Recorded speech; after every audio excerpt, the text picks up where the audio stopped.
Hi ಕೋಮಲ, ನಂಗೊಂದು doubt ಇದೆ, ಅದನ್ನ ನೀನು ಕ್ಲಿಯರ್ ಮಾಡ್ತೀಯಾ? ಓಕೆ ಪೂಜಾ.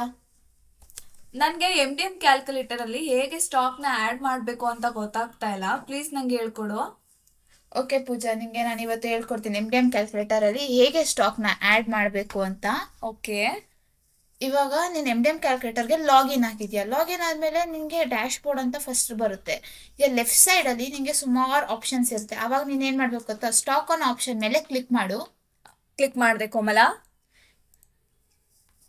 ಇವಾಗ ಅಲ್ಲಿ ಆ್ಯಡ್ ಸ್ಟಾಕ್ ಅಂತ ಬರುತ್ತೆ, ಅದ್ರ ಮೇಲೆ ಕ್ಲಿಕ್ ಮಾಡು. ಓಕೆ. ಇವಾಗ ಅಲ್ಲಿ ನಿಮಗೆ ಟ್ರಾನ್ಸಾಕ್ಷನ್ ಡೇಟ್ ಅಂತ ಇರುತ್ತೆ. ಸ್ಕೂಲ್ ಯಾವತ್ತು ಸ್ಟಾರ್ಟ್ ಆಗಿರುತ್ತೆ ಆ ಡೇಟೇ ನೀನು ಕೊಡ್ಬೋದು. ಓಕೆ, ಕೊಟ್ಟೆ. ನಮ್ಮ ಸ್ಕೂಲ್ ಸ್ಟಾರ್ಟ್ ಆಗಿರೋದು ಮೇ 29 ಅಲ್ಲಿ.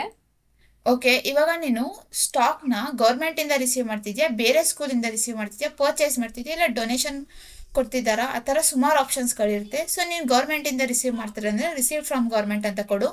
ಓಕೆ, ಕೊಟ್ಟೆ. ಈಗ ಕ್ಯಾಟಗರಿ ವೈಸಲ್ಲಿ ನಿಮಗೆ ಎಸ್ ಎನ್ ಎಫ್ ಬರಲ್ಲ.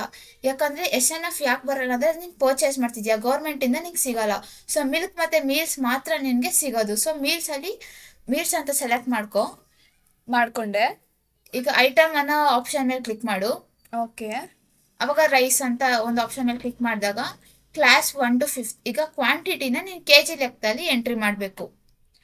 ಓಕೆ, ನಮಗೆ ರೈಸು 25 kg ಕೊಟ್ಟಿದ್ದಾರೆ. ಓಕೆ, ಹಾಕ್ತೆ kg ಲೆಕ್ಕದಲ್ಲಿ. ಈಗ ಅದು ಹಾಕಾದ್ಮೇಲೆ ನೀನು ಸೇವ್ ಅಂತ ಕೊಡು. ಓಕೆ. ಈಗ ಐಟಮ್ ಸ್ಟಾಕ್ ಆ್ಯಡ್ ಆದಮೇಲೆ ಓಕೆ ಕೊಟ್ಬಿಡು. ಅದಾದಮೇಲೆ ನಿನಗೆ ಸ್ಟಾಕ್ ಆ್ಯಡ್ ಆಗಿರುತ್ತೆ. ಇಷ್ಟೇ ಪೂಜೆ ನೀನು ಮಾಡಬೇಕಾಗಿರೋದು. ಬರೀ ರೈಸ್ ಅಂದರೆ ಮಾಡಿದ್ರೆ ಸಾಕ ಕೋಮಲ? ಇಲ್ಲ, ಬೇರೆ ಅಂದರೆ ಮೀಲ್ಸ್ ಮತ್ತು ಮಿಲ್ಕಲ್ಲಿ ಎಲ್ಲನೂ ಆ್ಯಡ್ ಮಾಡಬೇಕಾಗುತ್ತೆ. ಎಸ್ ಎನ್ ಎಫ್ ನಿನಗೆ ಬರಲ್ಲ ಇದರಲ್ಲಿ, ಆವಾಗಲೇ ನಿಂಗೆ ಹೇಳ್ದಾಗೆ. ಓ ಹೌದಾ, ಇಷ್ಟೇನಾ? ಹೌದು ಪೂಜಾ, ಇಷ್ಟೇ. Thank you so much Komala.